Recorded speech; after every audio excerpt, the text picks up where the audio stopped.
What's up, family? This is your boy Sasha Dunn, and we're tuning into another episode of the Dunn Report. And in this episode, we're going to be featuring the man, the myth, the legend himself, Elliot Hepburn. For those who may not know him, I want you guys to tune in to see what this guy's vision for the Bahamas is. It's really green and it's pretty amazing. Come with me on this journey. Welcome back to the Dunn Report. I have my guest with me right now, Elliot Hepburn, and I'll just let him introduce himself and what he's all about. All right, Elliot Hepburn. Owner of Proper RX and Bahamacan here in the Bahamas, Proper RX in Oakland, also on the National Commission for Cannabis here in the Bahamas, and excited for this conversation. Sure, I appreciate that, brother. So, Elliot, where did you grow up as a kid? You grew up in the Bahamas, in America? I grew up in the Bahamas, in Freeport, more specifically in 8 Mile. Oh yeah? Yeah, I'm a Freeport boy. At some point in time, I assume you left the Bahamas to go to the States to start the whole cannabis thing in Oakland. Well, before that, I left in '94 for high school and went to Nebraska and did a few years of high school there, and then started my collegiate journey after that with as a student athlete. Oh yeah? What kind of sports you played? I played basketball throughout college and high school. Oh, okay. So now, the main question I have to actually ask is, what got you down this road of hemp and marijuana? Hold on. In fact, let me correct myself. Through this whole episode, we're going to use the term marijuana because we can sully the name like that. We can call it by cannabis sativa, or, you know? Yeah, for sure. Yeah, let's try that. Well, it was just a luck of the draw, really, how I ended up in the industry. I was working at the front, check-ins of new patients coming in. I got that job just because I would go to the dispensary on my own, and I just was polite, basically, and through me being polite to the people that worked there, within a few weeks they asked me if I wanted a job. I applied, maybe a little under a year working with that organization, and in that time I saw how I wanted to start my business and what I wanted to do, and I found my niche within the industry at that time. Yeah. So it was like a series of fortunate events that lead you to this whole situation. Definitely a bunch of events that just coalesced to make it happen for me. Mm-hmm. I mean, at what point did you sit down, like while you was inside the dispensary, and say, I can do this? Early on, I would say within the first couple of weeks. I had friends that owned dispensaries and had interacted with them prior, and I had a clear understanding of what it was, but I knew the financial obstacles. And I was working in the private sector at that time in social services, actually in the public sector, I should say, in social services. So it wasn't. I felt like I was in my niche and I was comfortable where I was at, but I was constantly seeing the opportunities that I could be having and making in cannabis industry. Okay. And what year you officially started and said, boom, Proper RX has started this year? Well, before we had Proper RX, I had a dispensary in Long Beach. So that would have been about 13 years ago. And I unofficially started Proper about 12 years ago. Okay. So what made you move from Long Beach to Oakland? They changed the zoning on licensing, so I lost that location. We had to do a lottery where the city council, you had to pay the application fee, and the city council only picked 5 dispensaries. At that time, I think there were 20, and they took it down to 5. So we did the application and lottery, but we weren't picked. So I had found my interests, but I needed to continue it. So I moved up to Northern California and started setting up the framework to create Proper RX. Now,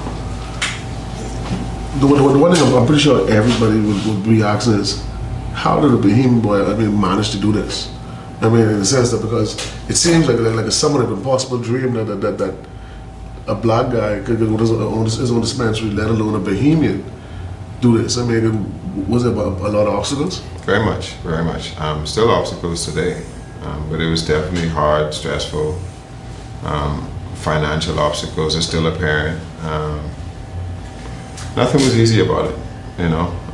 But when you see something you want, and sometimes the ancestors give you a little nudge every time you're down and send you in the right direction, you know, rather than encouraging you to quit. So I got a lot of encouragement to keep going, just by, you know, energy in the universe, just things happening. They just kept it going for me. What kept you so positive? I remember because I was pretty sure like it was like one obstacle after the next, after the next.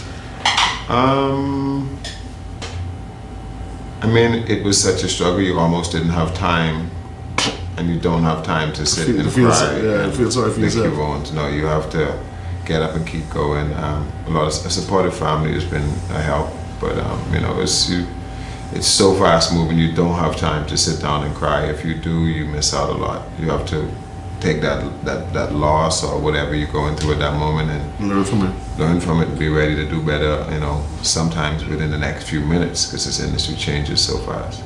Now, see, now to put it in proper perspective, like, when you started all this, how old you was? 28-ish. Oh, okay. Yeah. See, because I don't want people to feel like you know what you was doing and everything was just perfect for you, and you know what I'm saying? No, I didn't know anything. I know how to give someone change for the amount that they owe, you know, but as far as how to build this business, definitely didn't know.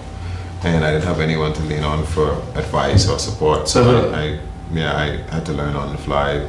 And then pulling from your corners, right? Like, support yourself almost. Always, still to this day. And naturally, I naturally assume that Proper Arcs is a successful business because the mere fact that you inside the Bahamas right now and it's still moving in Oakland without you being present. So it's to that level. Yeah, we're old, we're established. That's the oldest black-owned business in cannabis. So we have our obstacles still, but we are definitely established and in the positive. Okay. Now the question is, that's the Oakland side of the business. Now, could you explain the Bahamian side of the business to me right now? Well, that's a part of the Oakland side. We actually just got approved from the city council a couple of weeks ago for a storefront. So we'll be doing a storefront in Humboldt County. That'll be opening by the middle of August. So there'll be 2 locations. So that will be our first location in northern California, because Humboldt County is where it all started. So yeah, because I heard like Humboldt County is like where they started like the real Pineapple Express. The whole industry started up there in Humboldt County. So we have that location there, and then for the delivery service, I have a delivery service, a manufacturing and a distribution license in the Bay Area, and between all three of those, we service the delivery services. We're in about 245 to 260 zip codes in California, and we're trying to expand to cover the whole state. So those are the main projects going on there currently. Now, just so you understand how it works logistically, for me to be able to call you up or hit you up online to get it delivered, I have to be like a card carrying member of your group or something like that, because you have to be 21 and over, because California is now a recreation state. So you have to be 21 and over, and if you're a medical patient, you have to be 18 or over. And if you're medical, you have to have your doctor's recommendation and provide that time of service. Yeah, so I assume when the delivery guy pulls up, that's when he checks the information or that's done long before then. From the internet point? Yeah, from point of purchase on the internet. Yeah, that's all pre-dispatch security that we do. Before the order's ever sent out, all of this information, a bunch of information is required to be sent in and has to be verified before we ever send a driver out. Now, I don't feel like I'm being facetious by asking all these questions, but the reason why I ask is because for those who may be watching and thinking about how we could transfer the same marijuana culture and business form to the Bahamas. So you gotta correct me. This cannabis business from over there to here, I want to see that there's safety controls in place to stop it from going in the hands of kids or. Yeah, I mean that's what happens when you regulate anything. You know, you control the access points, all of that stuff. we don't control and we don't regulate cannabis now. So, and right now, for the most part, it seems to be okay if the kids have access to it. And see, and that's the ridiculousness and the whole argument to me in the sense that people say, oh, we ain't gonna legalize it, but without it being legal, it's still here and present. Because at any point in time, you want to get a pound of dope, anybody get a pound of dope, they know where to get it from, even though it's illegal. And that's always my argument, but we ain't going to the arguments right now. We had to talk about the visions for when we get over this ignorant point in history, you know what I'm saying? So, in the Bahamas, you have set up a non-for-profit organization. Yeah. What's the name of The non-profit is called Bahamas Cannabis Initiative. Yeah, that's open to all Bahamians to help in advocacy and pushing to get legalization and more rights and access to patients.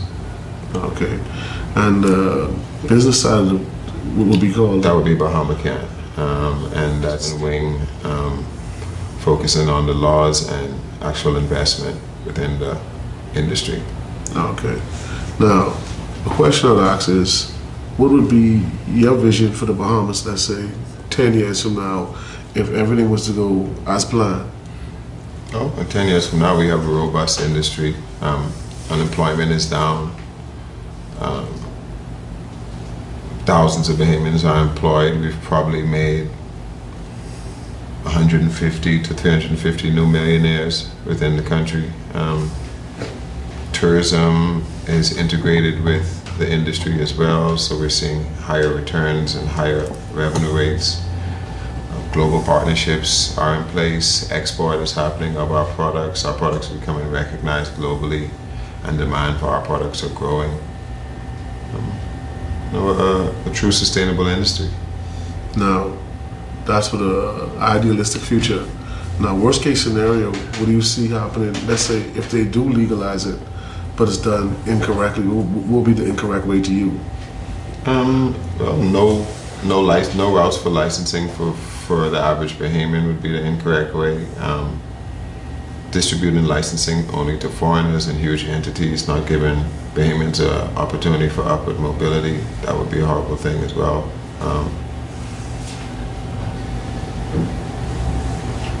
Just stifling the industry, creating an industry that's so restrictive that it's not able to be profitable and benefit the country.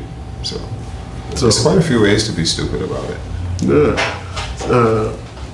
How do you feel about the idea of, let's say, because people, their mind is so caught in a frequency of fear that they feel that somehow the government knows best and how to do this. How would you feel about the government being the sole provider of this cannabis industry? I don't think that's even realistic or sustainable. They couldn't do it. It's just too hard. Yeah. And governments change pretty frequently in our country, so the infrastructure that would be needed, the attention to detail that's needed, I just haven't seen many governments that seem to want to spend that much time. Most of the focus is on figuring out, tracking the product from seed to sale and figuring out which points in there are taxable points for revenue. So I think that's traditionally the biggest focus of governments as they think about how to wrangle this beast, Because naturally, it's hard for government to run government, to try to give them an extra field to deal with. I'm pretty sure that this adds even more problems. An extra thousands of fields. Because when people usually think of cannabis, they usually just think of people smoking it. Naturally. But then, in your mind, what do you think is the bigger industry? The smoking part of it, or the industrial side of it, where you use cannabis to make hempcrete and wood and smoking biofuel? Just the human consumption component by far is the most profitable currently. For the health benefits, the recreational uses in the places that are recreational just far exceed. I mean, California alone, did $10.5 billion 2 years ago. We did 2.5 this past year because we had a lot of bumps in legislation and that hurt the market. But California alone did 10.5 billion. The industry is expected to exceed 30, 40, 50, 60 billion. I mean, you name it, like hempcrete and Industrial hemp is a very profitable and lucrative industry, but projections are just a little different for. Yeah, because I think that's a more of a long-term projection, because now the industrial side has to be introduced to the industry and then become industry standard and all that other stuff. Well, the industry will go. The industrial hemp industry will go with demand. If there isn't a demand for hempcrete, it won't. It just won't go. Yeah. There are a lot of those products that can be made. If there's no demand for them, then they won't be made. So currently, industrial hemp is doing really, really well with healthcare and cosmetics and all that stuff. It's doing really, really well. So we'll see what the future holds. One of the things I feel that needs to be almost clarified or demystified is this idea of medical marijuana, because I've had this interaction with someone before. There's like, hey, I ain't for these brothers on the block smoking the dope, but I cool with people smoking medical marijuana, as if in some way the weed that someone consumes for cancer is different from the weed, let's say cannabis, that they consume for recreational uses is totally different. I need you to just demystify that and say, is there a difference? The only difference would be what register you picked it up at or who you picked it up from. There's no difference. Like, the recreational OG Kush, for example, that's sold in the dispensary is the same as the recreational, as the medical OG Kush that's sold. There's no difference. There's no different plant. There isn't a special OG plant that's medical, and then this one is recreational. None of that exists. But that's a part of the education programs that like the committee and different groups are trying to wage, just to educate people so we make a sensible decision on it, not a uninformed decision. And to even address that, to address that situation, because you're part of the committee that goes. What's the goal of the committee? They just explain it to the people. What is the goal of the? To codify the opinion of Bahamian people around cannabis and the legalization of it. So you guys are going to put together a big report and then turn it over to who? The cabinet. And then the cabinet's going to sit down and read this and then make a decision what they're going to do with it. Is what the prevailing thought is.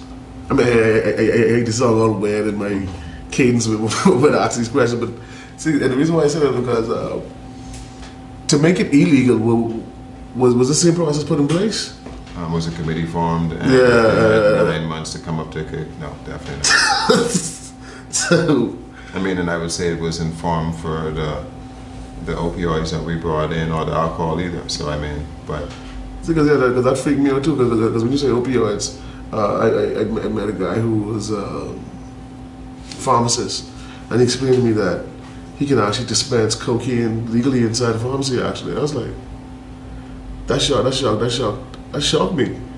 So for it to be legal for someone to dispense opioids, whether derivatives of cocaine and heroin or morphine, whatever, but we have a problem with the plant. What do you think the problem is with that plant, though, that causes this whole controversy?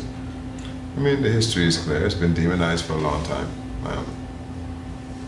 The devil's in the details for who uses this product, who it benefits. The devil is definitely in the details, if you really want to know.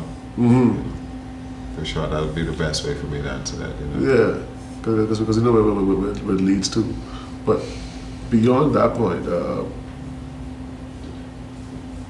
the legal side of the business, how soon do you see that becoming legal in the Bahamas? That I don't know. Foreseeable. That I don't know. That remains to be seen. That will be a situation that we're waiting. That will be answered once cabinet makes their vote. That will be my answer to that. With what I know about the industry is that we don't have a lot of time to make this decision and still be able to reap some of the economic benefits that can come with it. So the window's closing because more and more countries are coming online. Yeah, and that's my question. What do you mean by there's a window closing? Like, could you explain that to me? Well, other countries are coming online, and it's market share. Once the market share is gone, I don't know where it comes back from. That's the market. Like, people have their, so we're trying. we need to be able to get into the industry in time to allow for all of the smaller parts of our industry that need to be developed to actually have a chance to develop, to be able to bring products to market on a sustainable level. Mm-hmm. That's the big problem. Now, there's so many questions that I want to ask, because do you see a correlation between the violence in the streets and the illegalization of marijuana? I'm sure there's a lot of correlation between the two. I mean, it's a form of income, you know, so people can defend their livelihood, especially when we have high unemployment rates and all these other things that we face. So yeah, it's a form of income, and if licensing isn't tied to it, it's the whole operation is tied to a person, then removing that person means another business can pop up. So yeah, there are definitely a lot of correlations between the two. Because that leads me to this question. Inside Oakland, the crime rate between, like, let's say, people robbing drug dealers inside, because since it's only you all now, because do drug dealers still exist in Oakland? I mean, like you a local... You have drug dealers that sell drugs, that sell, you know, cocaine, heroin, methamphetamine. Well, I mean, you don't know how to, yeah. And then you have cannabis dispensaries that sell medicine, and then you have, you know, the street dealers that would sell what we would traditionally call weed, all being the same. Are they still present inside the same standard numbers that they was before the market became legal, or was the numbers reduced in some way? I would say drug dealing is still pretty prevalent everywhere, even where medical or recreational marijuana exists. I don't think, I definitely think it might offset it enough. It might offset it somewhat in numbers, but we do have, that is one of the ills of society. I mean, and we have an abundance of it. So, and I think it's because you guys are only how much years into this whole legalization process right now? Well, California started in 1996. So they've been legal in California from 96 until, for medical, from 96 until 2017. And we transitioned to recreational. So we have medical and recreational. So it's been a while. Yeah, so it's a process, it's a working process, basically. I mean, it's one that we're continuously building on. I mean, we felt, I guess the state felt like they mastered the medical and we're ready to embrace recreational. So it's work in progress. We get better each year. I mean, naturally, we're being a part of that process. The whole process of first making it medical marijuana first, and then decriminalizing it, and then making it recreational. You see that as a smooth process for society and government, as opposed to just wanting to just out the gate, just deregulating it, demarketing it. No, I think that depends on the population, how astute the population is and informed on the topics. How much to get the government or the powers to be might spend to educate them on the truth about the topic. You know, I would say that there's a specific way to do it. You've seen countries go and do it in different ways. Start, you know, from the beginning of being legal, and other countries walk it down for medical. So it really varies and depends on the people in that country, the leadership, the electorate, and how educated they really are. A fear that I got from speaking to certain advocates is, their fear is what is happening in Jamaica right now, where they're decriminalizing it. But now what is happening is you have these big corporations from America and Europe coming over there and buying up massive tracts of land, and then almost shunning the locals out of the industry. Do you see that happening inside the Bahamas? There's definitely potential for it. I mean, we don't own any of our industries currently, so I mean, it'd be foolish to believe that it couldn't happen to us as well. It's definitely apparent, you know, but we have certain suggestions that we put into the committee. There are programs like equity programs that exist around the world to help and level the playing field and allow for people of color or disenfranchised members of the community to get into this industry. But that will remain to be seen if the government will embrace that approach wholeheartedly, or if we will take the approach that we're very familiar with the foreigners. Now, my question wouldn't be with just posing to you as a member of the committee, but rather just you as a person. How do you feel about reparations to those? Like, let's say tomorrow they was to legalize marijuana in this country. What would you feel would be a sensible way to repair that was done to those who was incarcerated for moving a couple of pounds of dope? I mean, let's not call it dope. Cannabis once again. I mean, a certain level of expungement, if certain situations were met. Non-violence, I assume. Non-violence, I mean, do we expunge someone that was caught with 50 pounds as well? Like, there has to be a sensible range in there. I mean, personally, if you ask me, it's all dope. You know what I'm saying? No matter how much it is, whether it's 1,000 pounds or there's 2 grams, if you can legalize it, you got to do it across the board for everybody. You know what I'm saying? Yeah, but but there are ways that should be done, and if you have a free market with no regulation, then you don't have a legalized and regulated market. No. What I mean, I was talking about reparations in the sense. I know, but that's what I'm referring to. Like, the amount, the quantities will matter as well. You know, like, even if laws come out, like in California, you can't have as many pounds as you want. That's just absurd. And if you think that they have a jail cell waiting for you, recreational marijuana does not mean that everyone else can keep as much as they want. That's just absurd. So, and if they think that, then, you know, like I say, they have an excess of jail cells waiting for anyone that thinks that. Reasonable, sensible limits. We have to look at it reasonable and sensible. X amount is naturally distribution, intent to supply. There's a certain component of the law that we know exists that thrives on incarceration. We can't act like all of a sudden cannabis will change that feeling or that sentiment within law enforcement. So we have to be very realistic about it. But I wouldn't agree with just a blanket expungement. You know, I mean, we have to be sensible about it. I mean, and there are international standards and global standards that have been set on these things. There are precedents there. We don't have to reinvent the wheel. Yeah, because I guess what we don't want to do is find a way to grandfather cartels into the business, I guess. Yeah, I mean, and we want to have a well thought of law. We want to put real thought to the whole process. Now, do you feel the society is ready for legalization? I mean, the society has said they are, based off of the polling that Bahama McCann did last year. We were in excess of 70% support. So I think society has spoken already on it. It doesn't matter what I feel, they've spoken. Yeah. So, realistically, what do you think would be the next sensible steps to take right now? Well, based off of what they have us doing with the committee, I mean, creating a report that makes sense and is clear and concise as to our suggestions. Like I said, those are only suggestions from the committee. The answers will come out of cabinet.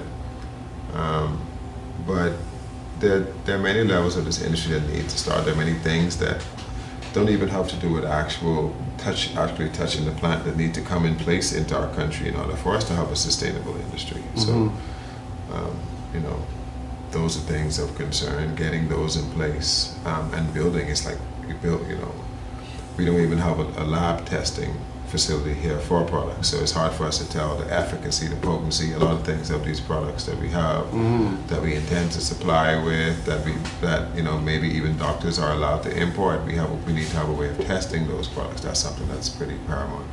You can't have a cannabis industry of no form if you don't have a way of testing your products, because you can't guarantee what's in the products, therefore you can't guarantee anyone's health.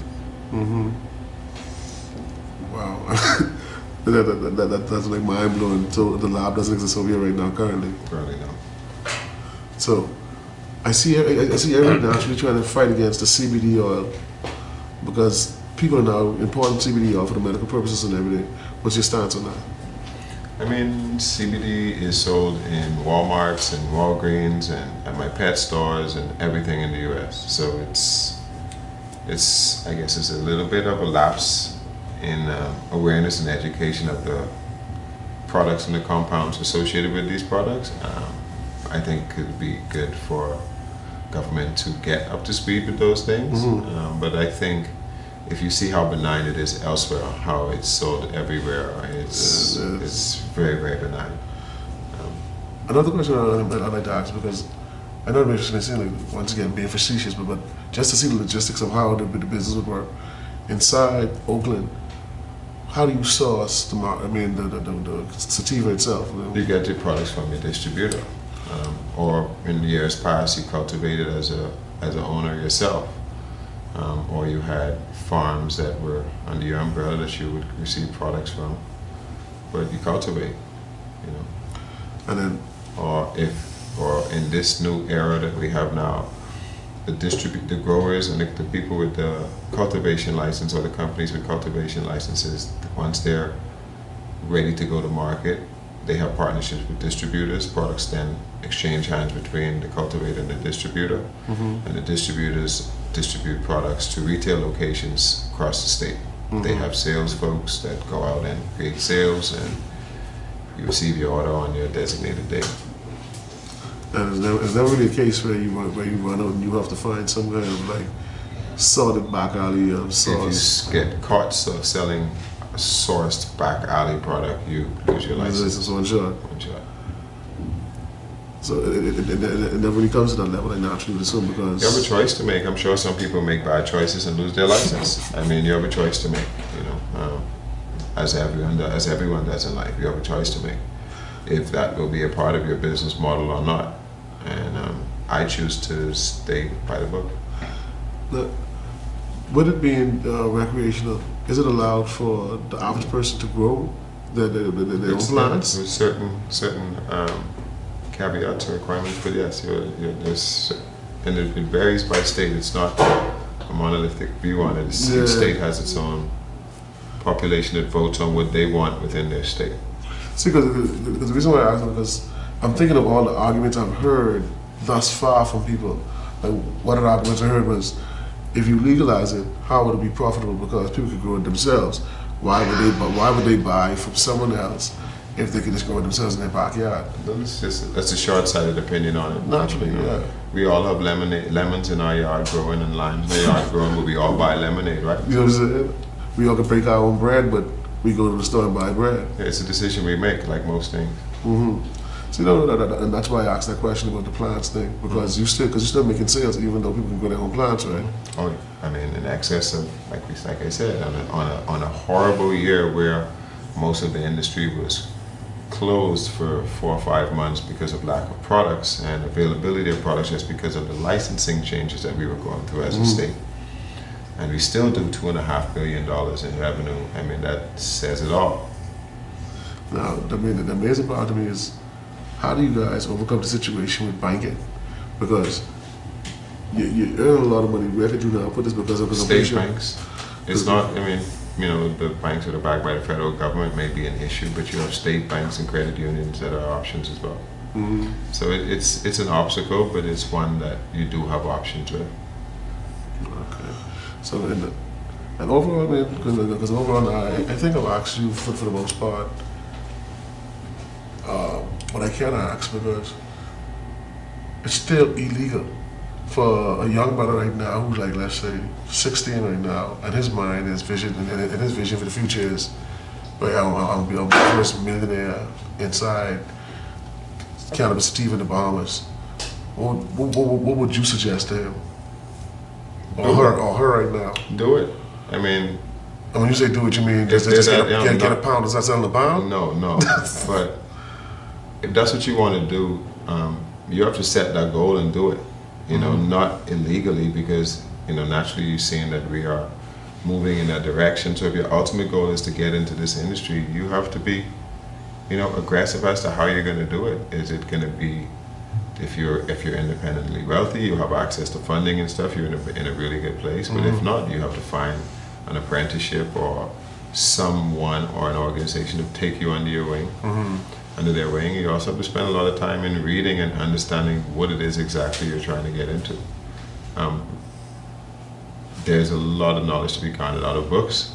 I mean, what books would you suggest for them? Depends on what their goals are. I mean, if they're interested in cultivation, then there are a lot of cultivation books. You know, the Cultivation Bible. I mean, there are a Cultivation Guide. There are a lot of books that you can dive into, and immerse yourself in, and really learn. I think. I mean, I did that in my first years when I was going to work and started my own business in my evenings. I spent a lot of time reading those stuff. That's how come I was comfortable enough to start a grow and build out a grow. And because you know what the product I was. read, and then I practiced. You know, so you have to read. No one in this industry, no one's going to tell you how to get rich. Like just like anything else, no one's going to give you that recipe. You have to figure it out if you want it. So beyond that, you are confident that this is the best, one of the best things for the Bahamas. Yeah, no doubt. It's going to change the country in a way that we haven't seen before. Just the potential for new millionaires that look like me and you. So I just want to ask, I guess as a final question, where do you see the Bahamas? Because I know I said 10 years, but let's say 50 years down the line, with this being decriminalized and this being like the average, normal, run-of-the-day thing, like water. How do you see the Bahamas? Do you see the Bahamas being like prosperous or something? Well, we got other obstacles like that with global warming and stuff. So where will we be in 50 years? But 50 years from now, I'll be 90 years old. Wow. So, and if we have done this, we've made this transition, and you know, this would just be a part of the awakening. You know, I mean, just think if we as a country open our eyes to this, imagine what is possible. Because this has been a strong, firm, solid, no, you're wicked, you're a demon, all this stuff for years. So imagine if we get past this and this becomes economy, commerce, an industry in our country, imagine the potential we have moving forward. Because we took on the biggest bully that we were afraid of, you know what I mean? Like, and just to put it bluntly, so I think the potential could be endless at that point, you know, for our young kids. I mean, I have two younger brothers behind me, and neither of them are employed right now. So I think 50 years from now, we could have, you know, maybe single digits unemployment, and like I said, at 50 years, maybe. Because of what we're trying to do now, maybe, I don't know, maybe an additional 1,500 millionaires that have been created within our industry, Bahamians that we don't have. Do we have 1,500 Bahamian millionaires currently? Doubt it. I mean, I know this is slightly doubted, but I guess also at the same point, I have to play devil's advocate, which is, for those who look at it and say, which is all of us looking at cannabis, sativa, as this panacea that's going to fix everything. I mean, what would you say to that person? That is it going to fix everything? Definitely not. Yeah. I mean, it won't make someone smart, you know, so it won't make you think, it won't make you read, so it won't fix everything. We have a lot of problems, and I don't know if it's any particular element or product that's brought in more than us being accountable as Bahamians. We have to be accountable for what we do. We have allowed certain things to fester in our country, and we're in the situation we're in currently. You know, I've never advocated to any of my patients or anyone that I know that's truly sick that cannabis is the end all be all.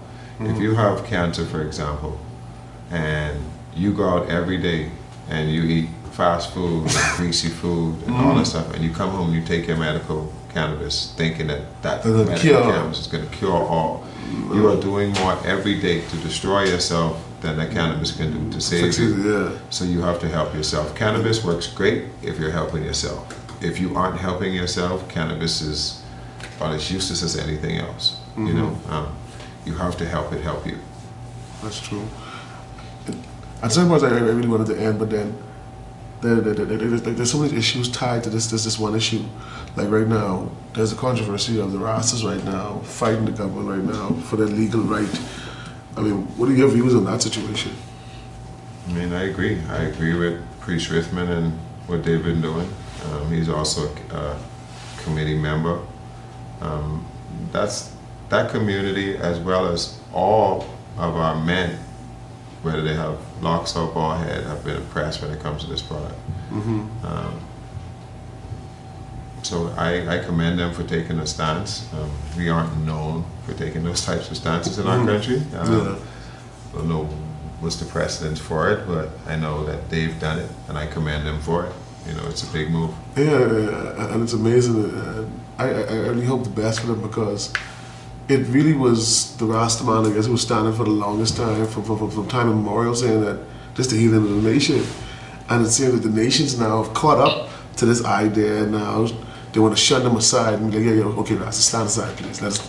In our regions. I mean, I can't tell you how much board meetings I've been in, and I've seen Rastas in the board meetings. So elsewhere, outside of this country, they aren't as marginalized as one would think. I guess I've been in many board meetings, and seen a Bobo or a Rasta in a board meeting, and he has just as much respect as the white man with the bald head. You know, so it's an interesting thing.